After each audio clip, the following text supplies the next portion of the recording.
ಇವತ್ತು ರಾತ್ರಿ ಪೂರ್ತಿ ಎಚ್.ಡಿ. ರೇವಣ್ಣ ಅವರ ವಿಚಾರಣೆ ಆಗುತ್ತೆ ಅನ್ನುವಂತಹ ಮಾಹಿತಿ ಸಿಗ್ತಾ ಇದೆ. ಕಿಡ್ನಾಪ್ ಸಂಬಂಧ ಪ್ರಶ್ನೆಯನ್ನ ಮಾಡಲಿಕ್ಕಿದ್ದಾರೆ ಎಸ್ಐಟಿ ಅಧಿಕಾರಿಗಳು. ಈಗಾಗಲೇ ಪ್ರಶ್ನೆಯನ್ನು ಕೂಡ ರೆಡಿ ಮಾಡಿಕೊಂಡಿದ್ದಾರೆ. ಮತ್ತೊಂದು ಕಡೆ ನಾಳೆ ಕೋರ್ಟಿಗೆ ರಜೆ ಇರುವ ಹಿನ್ನೆಲೆಯಲ್ಲಿ ನ್ಯಾಯಾಧೀಶರ ಎದುರು ಅವರನ್ನ ಪ್ರೆಸೆಂಟ್ ಮಾಡ್ತಾರೆ. ತದನಂತರ ಮತ್ತಷ್ಟು ವಿಚಾರಣೆಗೆ ಒಳಪಡಿಸುವಂತಹ ಸಾಧ್ಯತೆ ಇರುವಂಥದ್ದು. ಕಿಡ್ನಾಪ್ ಮತ್ತು ಲೈಂಗಿಕ ಕಿರುಕುಳ ಕೇಸ್ನಲ್ಲಿ ರೇವಣ್ಣ ಅವರನ್ನು ಅರೆಸ್ಟ್ ಮಾಡಲಾಗಿದೆ. ಆಂಟಿಸಿಪೇಟರಿ ಬೇಲ್ಗೆ ಅಪ್ಲೈ ಮಾಡಿದ್ರು ಅವರ ವಕೀಲರು. ಬಟ್ ನ್ಯಾಯಾಲಯ ಅವರ ನಿರೀಕ್ಷಣಾ ಜಾಮೀನನ್ನು ತಳ್ಳಿ ಹಾಕಿತ್ತು. ನಿರೀಕ್ಷಣಾ ಜಾಮೀನನ್ನು ಮಂಜೂರು ಮಾಡಲಿಲ್ಲ.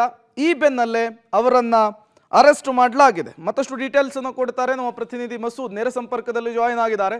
ಮಸೂದ್, ಈ ಪ್ರಕರಣದಲ್ಲಿ ಕುತೂಹಲ ಕಾರಣವಾಗ್ತಾ ಇರುವಂತಹ ಪ್ರಶ್ನೆ, ಎಚ್.ಡಿ. ರೇವಣ್ಣ ಅವರನ್ನು ಇವತ್ತೇನೆ ಜಡ್ಜ್ ಮುಂದೆ ಹಾಜರುಪಡಿಸ್ತಾರೋ ಅಥವಾ ಈ ಪ್ರಕ್ರಿಯೆ ನಾಳೆಗೆ ಪೋಸ್ಟ್ಪೋನ್ ಆಗಬಹುದೋ, ಹೇಗೆ ಅಂತ ಹೇಳಿ ಮಸೂದ್? ಪ್ರೇಮ್, ಈಗಾಗಲೇ ಮಾಜಿ ಸಚಿವ ಎಚ್.ಡಿ. ರೇವಣ್ಣ ಅವರನ್ನ ಬಂಧನ ಮಾಡಿರುವಂಥದ್ದು. ಈಗಾಗಲೇ ಅವರ ದೇವೇಗೌಡರ ನಿವಾಸದಿಂದ ಬಂಧನ ಮಾಡಿ CID ಕಚೇರಿ ಕರ್ಕೊಂಡು ಬಂದು ಈಗ ಬೋರಿಂಗ್ ಹಾಸ್ಪಿಟಲ್ನಲ್ಲಿ ಮೆಡಿಕಲ್ ಟೆಸ್ಟ್ ಕೂಡ ಇನ್ನೇನು ಮುಕ್ತಾಯದ ಹಂತದಲ್ಲಿ, ಅಲ್ಲಿಂದ ಈಗ ಮತ್ತೆ CID ಕಚೇರಿ ಕರ್ಕೊಂಡು ಬರ್ತಾರೆ.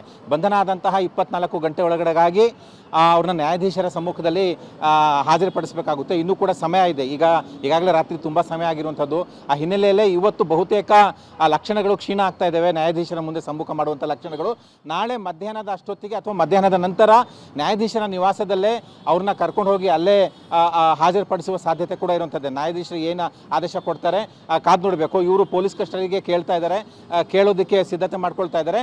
ಅವ್ರು ಯಾವ ಪೊಲೀಸ್ ಕಸ್ಟಡಿ ಕೊಡ್ತಾರೋ ಅಥವಾ ನ್ಯಾಯಾಂಗ ಕಸ್ಟಡಿ ಕೊಡ್ತಾರೋ ಅನ್ನುವಂಥದ್ದು ಕಾದು ನೋಡಬೇಕು. ಸದ್ಯ ಇವತ್ತಿನ ರಾತ್ರಿ ಮಟ್ಟಿಗೆ ಎಚ್.ಡಿ. ರೇವಣ್ಣ ಅವರು CID ಕಚೇರಿನಲ್ಲೇ ವಾಸ್ತವ್ಯ ಹೂಡ್ತಾರೆ. ಇಲ್ಲೇ ಅವ್ರಿಗೆ ಊಟನೂ ಕೂಡ ತಂದುಕೊಡೋ ವ್ಯವಸ್ಥೆ ಆಗ್ತಾಯಿದೆ. ಈಗಾಗಲೇ ಅವ್ರಿಗಾಗಿ ಹೊಸದಾಗಿ ಹಾಸಿಗೆ ಬೆಡ್ಗಳನ್ನು ಕೂಡ CID ಅಧಿಕಾರಿಗಳು CID ಕಚೇರಿಗೆ ತರಿಸಿದ್ದಾರೆ. ಬಹುತೇಕ ಇಲ್ಲೇ ಅವರು ವಾಸ್ತವ್ಯ ಕೂಡ ಹೂಡ್ತಾರೆ. ಈಗ ಸದ್ಯ ಬೌರಿಂಗ್ ಆಸ್ಪತ್ರೆಯಿಂದ ಅವ್ರನ್ನ CID ಕಚೇರಿಗೆ ಕರ್ಕೊಂಡು ಬರುವಂಥ ಕೆಲಸ ಆಗ್ತಾ ಇದೆ. ಪ್ರೇಮ್, ಒಟ್ಟಾರೆಯಾಗಿ ಇಡೀ ಪ್ರಕರಣದಲ್ಲಿ ಈಗ ಅವ್ರಿಗೆ ಅವ್ರು ಬಂಧನ ಆಗಿರುವಂಥದ್ದು.